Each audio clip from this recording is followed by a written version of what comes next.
그 시사주간지 가운데 타임즈가 있습니다. 여러분들 잘 아시겠지만 이 타임즈는 해마다 한 번씩 한 100명을 선정해서 오늘날 이제 영향을 미친 인물들, 그렇게 해서 한 100명을 아마 12월쯤 되면은 그 세계에 영향력을 미친 인물들, 그래서 이제 사람들을 꼽습니다. 빌 게이츠 같은 사람들, 트럼프 대통령도 들어온다고 그러죠. 놀랍게도 김정은도 들어오고요. 근데 우리 한국 사람 중에는 두 사람이 뽑혔는데 한 사람은 김연아입니다. 김연아 정도야 워낙 스케이트를 잘 탄 사람이니까. 두 번째 사람이 참 희한한 사람이 이 세계에 영향을 미친 인물에 들어왔는데 25살인가 된 요리사예요.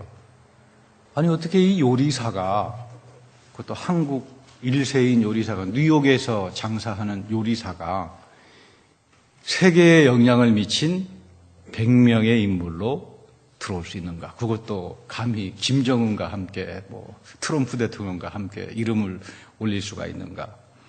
근데 이제 이 사람 스토리를 읽어보니까 재미있어요. 2년제 대학을 나왔습니다. 한국에서. 전문학교를 나왔는데 도저히 2년제 대학을 나와가지고는 한국에서 살 수가 없다. 이 엄청난 경쟁 때문에.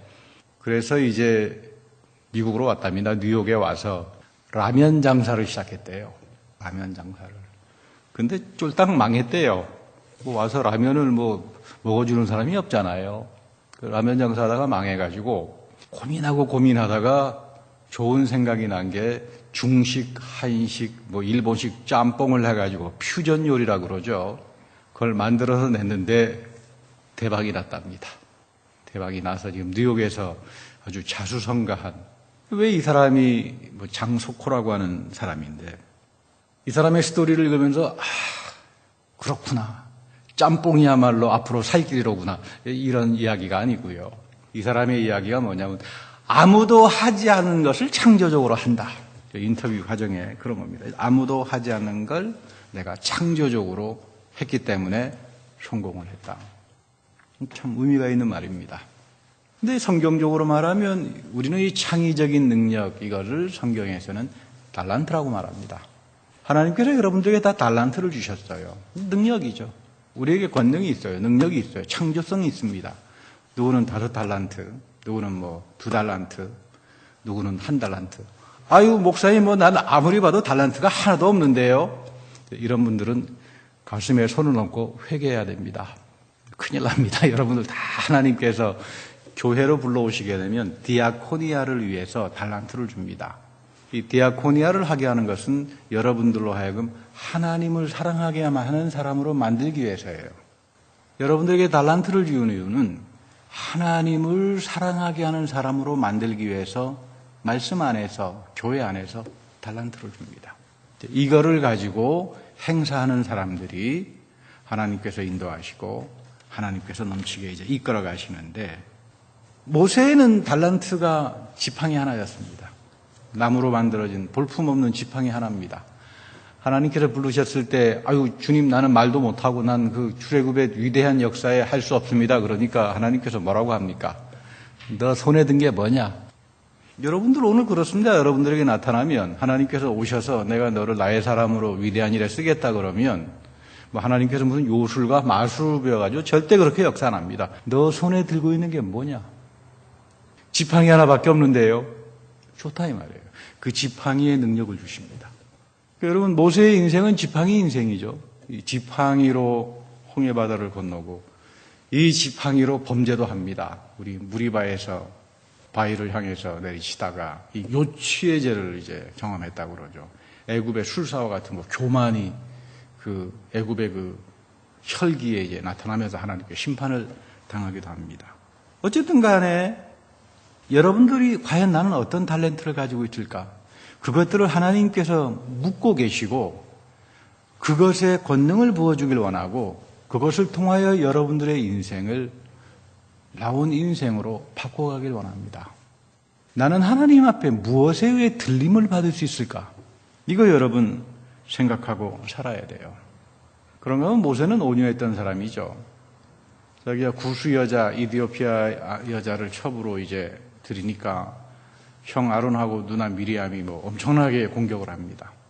뭐 무슨 자기 와이프가 살아있어가지고 처벌 들인 것도 아니라 자기 와이프가 죽었고, 요즘식으로 다시 말하면 상처를 해가지고 결혼한 거 가지고 뭐라고 하지 않는 문화인데, 그 당시야 뭐 두말할 나이가 없죠. 죄를 지은 게 아닙니다. 근데 그 뭐 아론이 아주 비난하기 시작하고 누나도 비난하기 시작했을 때, 아마 저 같았으면 그럼 뭐 아론 보고 할 이야기 많지 않겠습니까? 뭐 당신도 그 뭐 금송아지 만들어가지고 무슨 구주제 뭐 이렇게 할 수 있잖아요.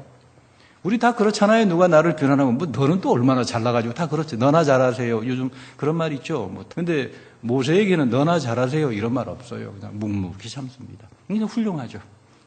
지팡이 인생이었는데 훌륭합니다. 온유했습니다. 예수님께서 우리가 왜 온유해야 하나 하면, 온유한 사람은 땅을 기업으로 갔습니다. 이 땅 사상이라고 하는 게 굉장히 깊고 중요합니다. 이게 설명하기가 많이 어려운데, 이 땅이 기업입니다. 여러분들의 가족, 여러분들의 자녀, 직장 생활, 사업, 여러분들이 만나는 사람들, 이 모든 것들이 땅이에요. 땅을 통해서 생명이 이루어집니다. 기업입니다. 온유한 자들이 이 땅을 하나님께서 기업으로 주시는 땅을 갖습니다. 예수님께서 그런 말씀을 하시는 거죠. 사실 믿음의 사람들은 회개라고 하는 걸 아는데 왜 회개가 중요할까? 회개는 우리를 온유하게 만들어가는 과정입니다. 회개라고 하는 말에는 메타노이아라고 하는 말인데, 메타는 이전이에요. 이전. 노이아는 생각 이전으로 가는 걸 회개라고 합니다. 이 피직은 영어로 물리라고 합니다. 메타자가 붙으면 메타피직 하면 형이 상학이 됩니다. 물질의 세계를 넘어선 이성의 세계. 학문에서도 형이 상학 또는 물리학 이렇게 구분합니다만, 메타, 노이아, 내가 평소 생각했던 것, 내가 평소에 옳다고 생각했던 것, 이것이 진리라고 생각했던 이 생각 이전으로 갑니다. 하나님 앞에 자기 중심을 깨끗하게 비춰보는 삶을 가리켜서 회개하는 삶이라고 하죠. 물론 회개에는 맨 처음 단계가 애통이 됩니다. 죄를 알기 시작하면 애통이 오기 시작합니다. 남이 죄를 짓는 거 보면 애통하는 마음이 생깁니다. 내가 이렇게 죄로 인해서 어려운데 저 사람은 저런 죄의 현실 가운데 살아가는데 이 애통하는 마음이 생기죠. 그래서 회개를 통해서 우리는 죄가 무엇인지를 조금씩 알아가기 시작합니다. 이전으로 돌아갑니다. 그리고 다시는 이전의 잘못된 길로 안 갑니다. 이게 다시 말하면 메타노이아라고 하는 과정이죠. 끊임없이 하나님 앞에 자기 중심을 비추면서 새롭게 봅니다. 나의 중심을 하나님 앞에 끊임없이 새롭게 비추어 보려면 우리들의 모습을 비춰주는 것은 성경 말씀밖에 없어요. 이게 거울입니다. 거울. 성경을 읽으면서 거울처럼 나는 나의 모습을 이 속에서 보는 겁니다. 오늘 대표적으로 욥을 만납니다. 욥기 32장에 보면 엘리후라고 하는 사람이 나오는데, 오늘 본문에 주보에 보시면 두 번째 33장 17절부터 18절 말씀은 엘리후가 욥에게 하는 이야기입니다. 욥이 어려운 일을 경험했을 때 새 친구가 찾아와서 수많은 말로 말을 했지만 그 모든 내용이 겉으로 볼 때는 다 맞는 말 같지만 다 틀린 말이에요. 하나님께서 심판해버립니다. 욥이 지금 새 친구들이 찾아와서 욥에 대해서 했던 그 모든 말들을 맨 마지막 장 가게 되면 하나님께서 너희들이 죄를 지었다 이렇게 말합니다. 욥의 문제를 제대로 보지 못했다 이 말이에요. 놀라운 이야기죠. 근데 여러분, 어디 신방을 가보면 비즈니스 하시는 분들 보면 가장 많이 쓰는 게 뭐 처음은 심히 미약하나 창대케 되리라, 그런 이제 욥에 나오는 본문을 많이 쓰잖아요. 뭐 저도 그 본문 좋아합니다. 그런데 욥의 친구가 한 이야기죠. 욥의 친구가. 근데 하나님께서는 아주 그 심판을 하죠. 욥의 친구들이 잘못된 복음을 전했다, 다른 복음을 전했다 욥에게. 엘리후라고 하는 사람이 나와요. 그런데 이 엘리후는 참 신비한 사람입니다. 엘리후는 욥의 친구도 아니고 세 사람의 친구에 들어가지도 않고 처음부터 갔었는지도 모르는데, 욥의 세 친구가 욥이 얼마나 말을 잘하는 사람입니까? 욥이 참 말을 잘하거든요. 말로 하라면은 뭐, 그래서 세 친구들이 절절절절 매니까 참다 못해서 엘리후가 끼는데, 엘리후는 젊은 사람이라고 소개되어 있어요. 아마 성서학자들은 하나님이 보내신 천사가 아닌가 그렇게 말합니다. 이 엘리후의 대답에 욥은 말을 못합니다. 그리고 엘리후의 답변이 끝나자마자 하나님께서 여호와 하나님이 나타납니다. 그리고 이제 욥이 회개하는 장면으로 끝나는데, 오늘 재미있는 것은 첫 번째 욥기 30장 20절 21절에 보면 이 주보에도 나와 있습니다만, 내가 주께 부르짖었습니다. 근데 주께서 대답하지 않았습니다. 주여, 나 사업 잘 되게 해주십시오. 내 병 고쳐주십시오. 나 좀 살려주십시오 했지만 주님께서 대답하지 않았습니다. 내가 섰사오나 주께서 나를 돌아보지 않았습니다.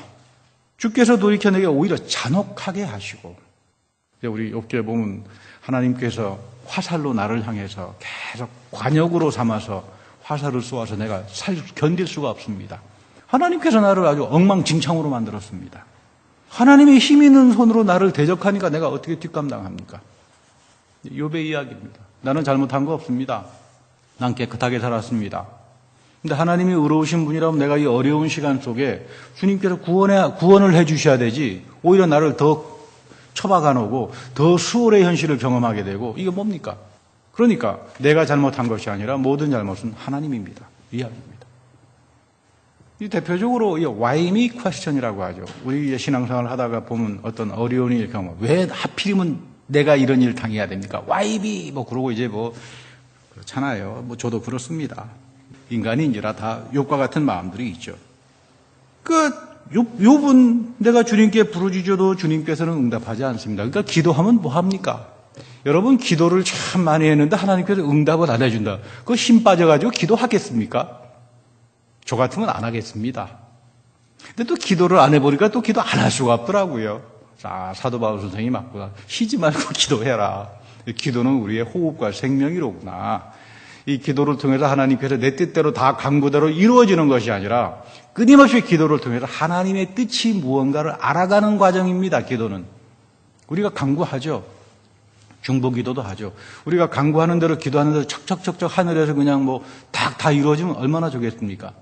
이건 우리 알라딘에 나오는 램프와 같잖아요. 싹싹싹싹 비비면 지니가 나오죠. 지니 아십니까? 여러분 이슬람 문화에서 보면은 알라딘 램프가 나와가지고 뚝뚝뚝 하면 지니가 딱 나오죠. 주인님 말씀만 하십시오. 그러면 여러분 기도가 그런 겁니까? 기도만 하면 주님께서 딱 하셔도 주인님 말씀만 하십시오. 다 이루어주겠습니다. 욥은 그렇게 생각했어요. 기도를. 기복신앙이죠. 기도 속에 기복신앙이 있어요. 이거 제거하기 어렵습니다. 하나님은 우리 속의 기복신앙, 하나님은 알라딘 램프에 나오는 지니가 아닙니다. 우리 속에 있는 기복신앙을 정화할 때까지, 영적으로 정화할 때까지 우리를 고쳐갑니다. 기도를 통해서, 소통을 통해서. 욥은 아직 2단계까지 못 가는 겁니다. 좀 어려운 일 경험하니까, 흉년이 드니까 why me, 어째서 나만 이렇게 하느냐. 주님께 기도해도 들은 채도 하지 않습니다. 그럴 때 있습니다. 여러분, 내가 열심히 기도했는데 하나님께서 안 들어주시면 기분 나쁘죠. 들어주시면 참 할렐루야 하지만, 저도 그래서 회개를 많이 했습니다. 우리 혜원이가 아파서 열심히 기도를 했는데 다 괜찮다 그러니까 마음은 놓이지만, 하나님 적어도 목회자인데 저런 아픔을 통해서 저 아이를 통해서 하나님께서 하시고자 하는 귀한 일들이 있는데, 이거에 따라서 그저 좋아하고 기뻐. 물론 기쁨이야 있지만, 이거 내가 참 이렇게 내가 하나님을 진위처럼 대접하는 건 아닌지 오히려 전 회개했습니다. 기도라고 하는 거 쉽지 않습니다. 끊임없이 나의 뜻을 던져버리고 하나님의 뜻으로 채워지는 거거든요. 여기에서부터 나타나는 역사가 있는데 아직 욥은 거기까지 못 갑니다. 그래서 힘이 세신 주님께서 나를 계속 핍박합니다. 왜? 기도 안 들어주니까. 기도 안 들어주니까 핍박하고, 하나님이 공의로우신 분이면 내가 억울하게 당하고 있는데 주님이 반드시 갚아주셔야 될 거 아닙니까? 나는 왜 이렇게 억울한 일만 당해야 됩니까? 그러니까 이게 아니니까 결국 하나님께서 나를 괴롭히고 핍박하고 그 억센 손으로 나를 막 쥐어뜯으니 나는 기진맥진하니까 모든 게 다 누구 탓이라고요? 하나님 탓이죠. 변명의 사람입니다. 저는 목사로서 주례를 자주 합니다만은 제가 주례하면서 그런 말 합니다. 부부싸움 하면 나중에 주례해준 목사 탓까지는 하지 마라. 주례해줬더니 결혼하다가 나중에 자기네 주례한 목사님 핑계대고는 또 싸움을 해요. 그렇게는 하지 마라.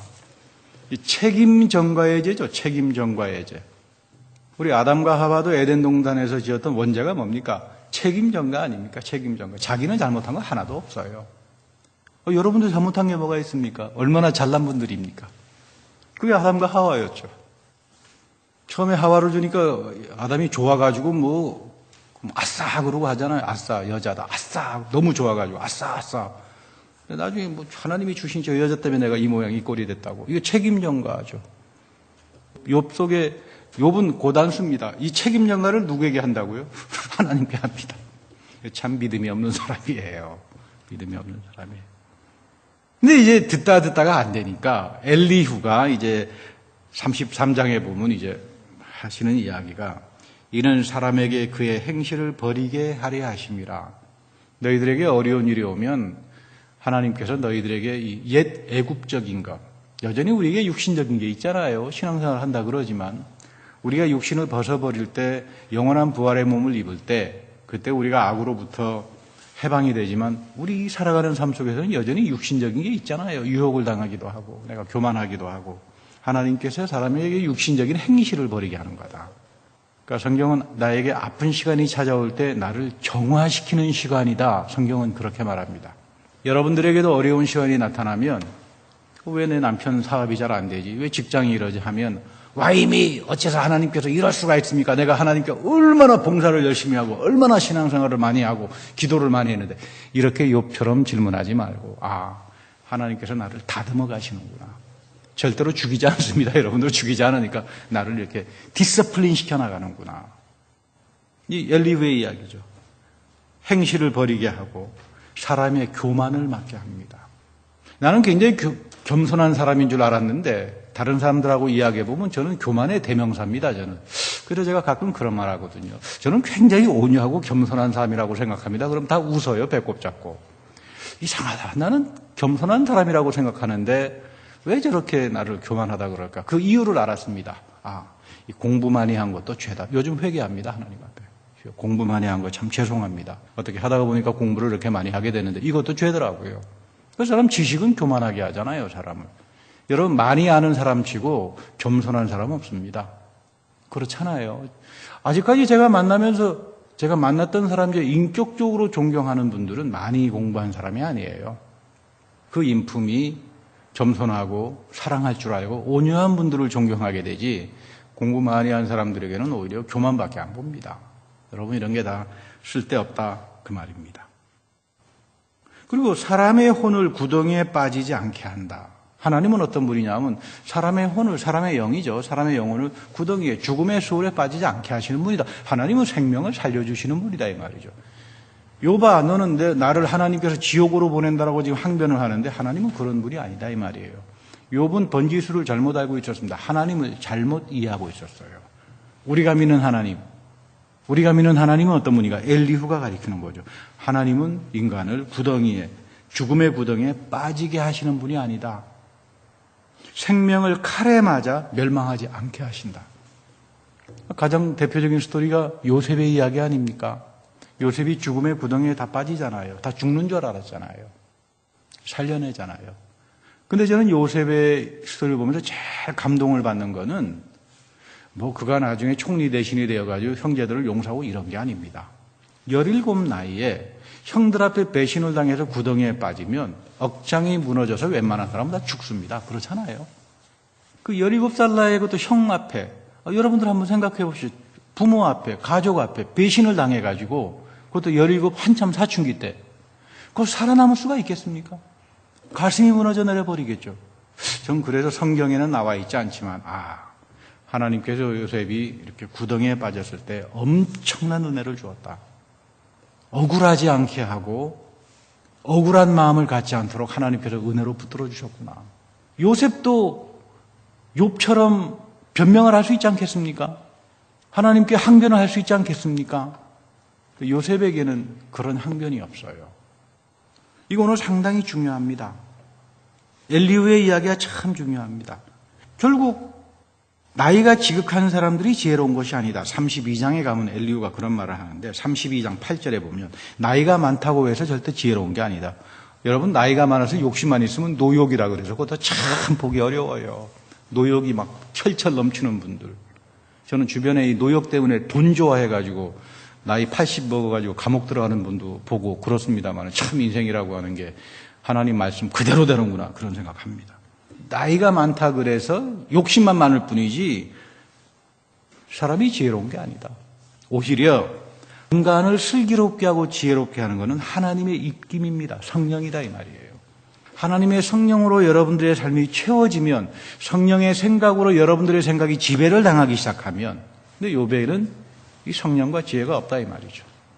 성령과 지혜가 없다가 보니까 툭 하면 와이미 이렇게 한다 이 말이에요. 우리 매일 신앙생활하면서 시험에 잘 드는 사람들이 있잖아요. 우리 욥처럼 살지 말기를 바랍니다. 할렐루야. 욥과 같은 인생 되지 말아야 돼요. 하나님은 우리를 하나님의 입김인 성령을 통하여 오히려 죄를 짓지 않게 합니다. 죄로부터 멀리하게 한다 이 말이에요. 교만하지 않도록 합니다. 이 교만이라고 하는 건 부풀어진 마음이거든요. 이 마음이 부풀어지기 시작하면 눈에 보이지가 않아요. 부풀어지기 시작하면 이 지식이 많은 사람들에게서 나타납니다만 여러분도 성경에서 그리스도에 대한 지식을 알게 되면 성경은 반드시 뭐라고 합니까? 이 그리스도의 사랑을 실천하라 이렇게 합니다. 내가 성경 공부 열심히 해가지고 지식만 알면 사람이 교만해져 버려요. 이거 못 써요. 여러분들이 성경 공부 시간에 하나님 말씀을 통해서 지식을 받으면 그 실행에 옮겨야 돼요. 옮겨야 그것이 여러분들에게 축복이 된다 이 말이에요. 참 중요합니다.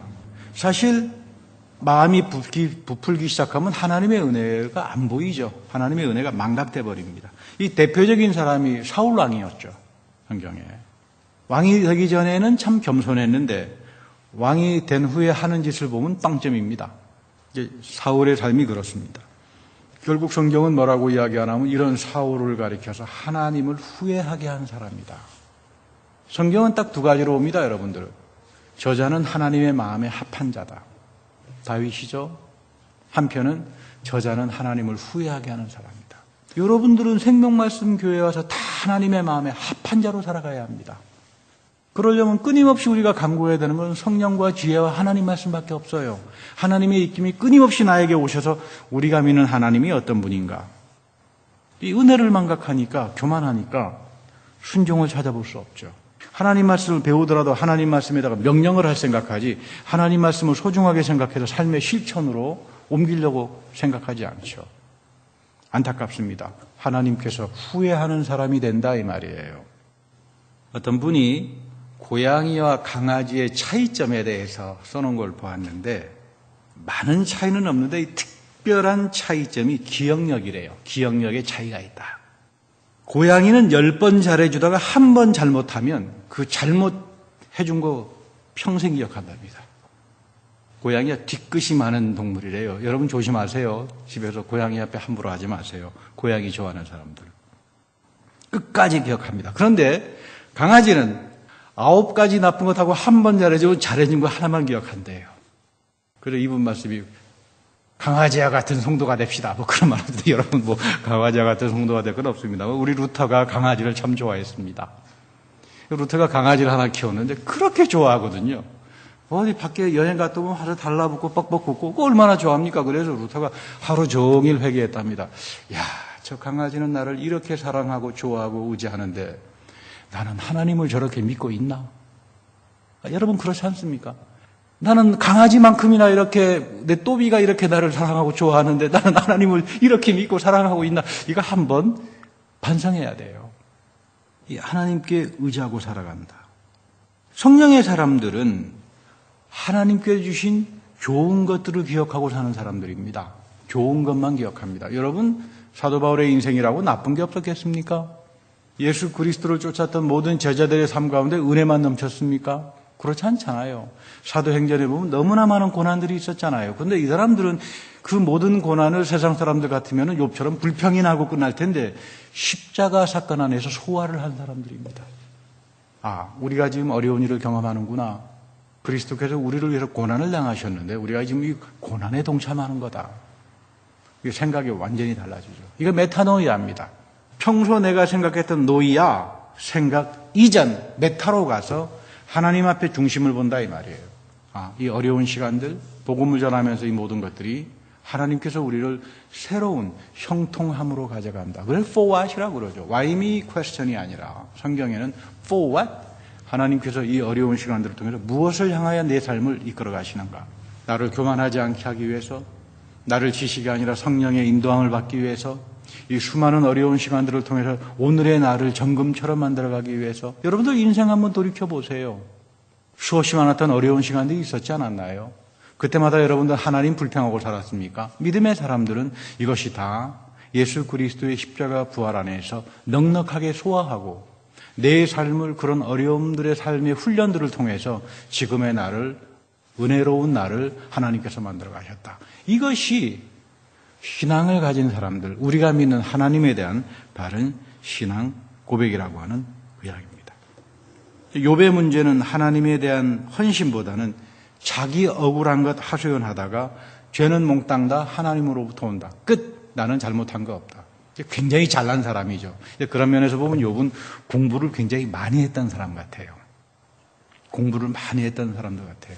근데 여러분이 공부 많이 하는 사람들이 이 정도밖에 안 됩니다. 그러니까 여러분 이게 별로 좋지가 않아요.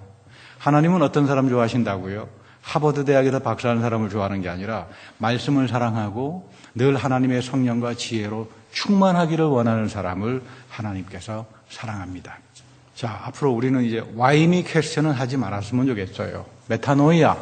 하나님께서 이 사건을 통해서 평소 내가 생각했던 것 이전으로 돌아가서 어떤 삶의 자세를 가지고 오늘 내가 들어있는 흉년, 내가 가지고 있는 문제, 내가 바라는 모든 것들을 이 하나님의 빛 속에서 소화하고 해석할 수 있을까?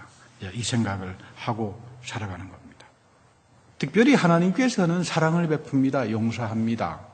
네, 여러분, 용서가 구원이 아닙니다. 용서는 첫 번째 단계입니다. 여러분, 우리가 죄를 짓게 되면 내 자신도 모르게 남에게 상처를 주잖아요. 그 상처가 나에게 돌아오기도 하잖아요. 그런가 하면 내가 죄를 짓게 되면 내가 상처를 입어요.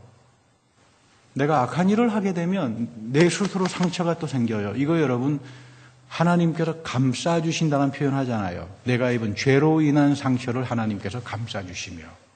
용서하잖아요. 하나님께서 여러분들을 용서합니다. 그러나 하나님께서 여러분들을 상처를 감싸주셔야 됩니다. 그래야 여러분들을 새롭게 합니다. 감싸주시는 이 치유죠. 감싸주십니다. 그래서 하나님의 새로운 존재로 만들어갑니다. 그래서 신약성경에 보면 예수님께서 치유하셨다는 말이 참 많이 나와요. 치유는 용서 이후에 죄로 인해서 왔던 모든 것들을 풀어내고 감싸주고 새롭게 하는 구원입니다. 구원의 첫 번째 단계가 죄의 용서라면 우리가 죄의 용서를 받아야죠. 하나님은 죄하고는 짝짓지 못하시는 분이니까. 그리고 우리 예배 첫 시간에도 보면은 죄의 고백의 시간을 갖잖아요. 하나님 앞에서. 한 주간의 삶을 우리가 고백하고. 두 번째는 말씀을 통해서 여러분들이 상처를 감싸주는 하나님의 위로와 이것들을 경험해야 됩니다. 하나님께서 치유를 경험하게 하셨다. 나를 새로운 존재로 만들어간다. 그래서 예수님께서 보면 베드로의 장모에게 만지시고 열병을 떠나가게 합니다. 예수님께서 만지세요. 그 왜 굳이 만지지 않고 말로만 해도 다 될 텐데 왜 이렇게 만지실까? 인격적이다 이 말이에요. 오늘 그리스도가 성령으로 여러분들에게 오실 때 인격적으로 세세하게 여러분들의 아픈 부분들을, 여러분들의 상처 입었던 부분들을 위로하고 만져주고 새롭게 하신다 그 말이에요. 이것이 부활의 의미입니다. 십자가를 통해서 우리의 죄를 용서할 뿐만 아니라 부활의 그리스도가 이제는 성령을 통해서 우리에게 오셔서 죄로 인하여 상처가 되고 으깨져 버린 나의 이 모든 부분들을 만져주시고 위로하시고 새롭게 하신다. 그 사건이 말씀의 사건이고 성만찬의 사건이다 이 말이에요.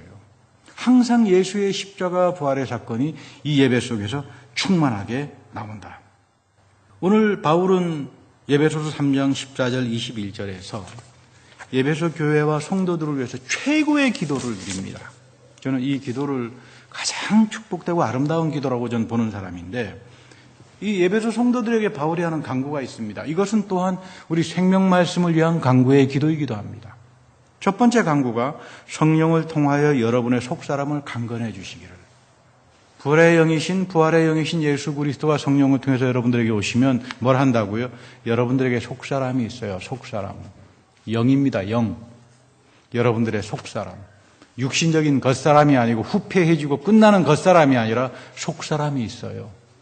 영적으로 깊어지기 시작하면 자기 속사람을 깨닫기 시작합니다. 이 속사람을 강건하게 해줍니다. 성령께서 성령의 생각으로 끊임없이 내 영의 내 생각을 지배해서 나의 속사람을, 이 속사람이 자란다 이 말이에요. 이 속사람에게 부활의 몸이 입혀지겠죠. 속사람이 강건해지고, 두 번째 강구는 믿음으로 말미암아 그리스도가 여러분의 마음속에 계시게 해주길 바랍니다. 믿음으로 말미암아 뭐가 있다고요? 그리스도가 계십니다. 그리스도가 여러분들의 삶 안에, 여러분들의 속사람 안에, 여러분들의 마음 안에 항상 거주하려면 뭐가 있어야 된다고요? 믿음입니다. 그 믿음은 부활하신 그리스도가 오늘 내 삶 안에 나에게 평화를 주시고 나를 은혜로 넘치게 하신다. 이 믿음이 있어야 됩니다. 세 번째가 지식입니다. 지식을 초월하는 그리스도의 사랑을 알기 바란다. 우리가 하나님의 말씀을 알고 그리스도의 지식을 아는 모든 것들은 그리스도의 사랑 때문입니다. 그리고 그 그리스도의 사랑을 실천하기 위한 겁니다. 이 지식이 행동으로 이어질 때 사랑으로 나타나지, 지식이 행동으로 넘치지 않고 말로만 끝나면 욥의 세 친구처럼 이거는 사람을 구원으로 가게 하지 않습니다. 오히려 사랑이 없는 지식은 사람을 정죄하고 나쁘게 하다가 끝날 수가 있죠. 그리고 마지막 강구가 참 아름답습니다. 바울은 우리가 믿는 하나님을 이렇게 소개합니다. 우리 가운데 일하시는 능력을 따라 우리가 구하거나 생각하는 것 이상으로 더욱 넘치게 해주시는 분에게 교회 안에서와 그리스도 예수 안에서 영광이 되도록 영원 무궁하기를 빕니다. 이런 하나님을 누가 알 수 있을까? 이런 하나님, 내가 생각하는 것 이상으로 넘치게 부어주시는 이 하나님을 누가 안다고요? 성령을 통해서 속사람이 강건해진 사람들, 믿음으로 말미암아 그리스도가 여러분 가운데 살아있는 사람들, 여러분들의 말씀의 지식이 사랑의 실천을 통해서 옮겨지는 사람들, 이런 사람들에게 하나님은 어떤 하나님이라고요? 우리가 생각하는 것 이상으로 넘치게 인도하시는 그 하나님을 만나게 되는 겁니다. 예수 그리스도 안에 나타나시는 이 하나님, 이처럼 좋으신 하나님을 복된 삶을 살려면 항상 바울이 기도하는 것처럼 성령을 통해서 나의 속사람을 강건하고 내 믿음을 통하여 그리스도가 내 마음 안에 거하시고 나의 모든 지식과 이런 것들이 하나님의 그리스도의 초월하는 사랑을 쫓아 행동으로 옮겨지는 이런 사람들에게 하나님은 우리가 구하거나 생각하는 것 이상으로 더욱 넘치게 해주신다. 그런데 이 하나님은 우리 가운데 일하시는 능력을 따라, 우리 가운데 일하시는 능력을 따라 여러분들이 순종하고 발로 움직이지 않으면 이런 하나님 만나지 못해요. 우리가 성경에서 아무리 은혜로운 하나님이라고 하지만 그 은혜로운 하나님이 나에게 이어져야 되는데, 내 삶 속에서 넘치도록 이어져야 되는데, 그 넘쳐지는 건 뭐합니까? 우리에게 능력을 따라 일을 하는 사람들에게, 헌신하는 사람들을 말하죠. 복음에 헌신하는 사람들에게 이 넘치는 하나님이 있기를 바란다. 여러분들의 인생이, 그리고 우리 생명말씀교회가 이런 하나님을 만나고 이런 하나님을 찬양하고 또 이 하나님을 증거하는 그런 교회, 그런 여러분들의 삶이 되기를 축복합니다. 다 같이 기도하겠습니다. 우리가 생각으로는 하나님을 안다고 하지만 종종 우리의 생각이 어리석고 편견에 치우치고 우리가 주님의 말씀을 안다고 하지만 아직 그리스도의 말씀의 깊은 너비와 깊이와 그 높이에 참여하지도 못하며 우리 주님께서는 우리가 생각하는 것 이상으로 넘치게 해주시는 분이지만 우리는 성령을 통하여 속사람이 강건하지도 않고 믿음을 통하여 그리스도를 내 안에 강구하지도 못하고 또한 주의 말씀을 그 말씀의 능력에 따라 헌신하며 일을 하지 못하고 살아갈 때가 많습니다. 주님, 이 시간 바울이 우리에게 소개해 주신 이 하나님 안에서 우리가 새로움을 얻고 새로운 능력을 얻고 새로운 힘과 은혜를 얻게 하여 주옵소서. 우리 구주 예수 그리스도의 이름으로 감사하며 기도드립니다.